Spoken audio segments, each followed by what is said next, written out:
The governor has said he's not going to expand the program until the final report's in. Obviously, the report that has come from Vanderbilt shows that pre-K actually harms children, and so I don't know why we would expand a program that is shown to academically harm children. Well, you know, it's not just the Vanderbilt study. The comptroller had another study first, and it showed that the kids who went to pre-K did worse. We look at states that have gone to full-blown pre-K, such as Oklahoma. Their kids on the NAEP have actually dropped. Georgia has had a pre-K full-blown, and you don't see them leading the nation. In fact, Tennessee has a better graduation rate than Georgia. So it's not just the Vanderbilt study. Any other study that really looks at a full-blown program or has a scientific merit shows that pre-K is not going to do the things that we were told it was going to do.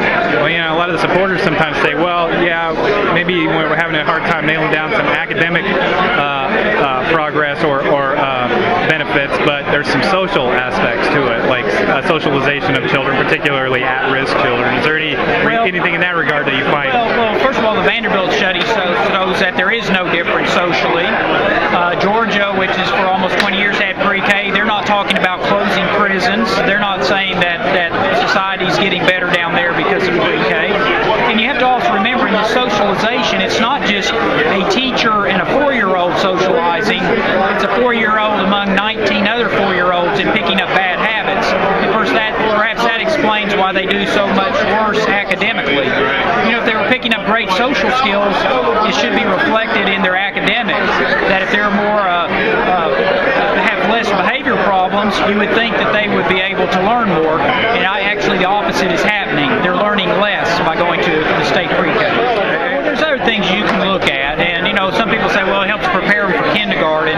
And I've often floated the idea, why not just have a 6 to 8 week program right before kindergarten for these at-risk kids? And I bet you'll get the exact same result at 2/3 less cost. So that might be something that you would debate. That really, if all you're trying to do is get a kid ready for kindergarten, do it a few weeks before kindergarten, and I bet you'll get the same results. When this first came out, I studied, looked at Georgia and Oklahoma and other places I've gone, and it was like, holy cow, this isn't happening.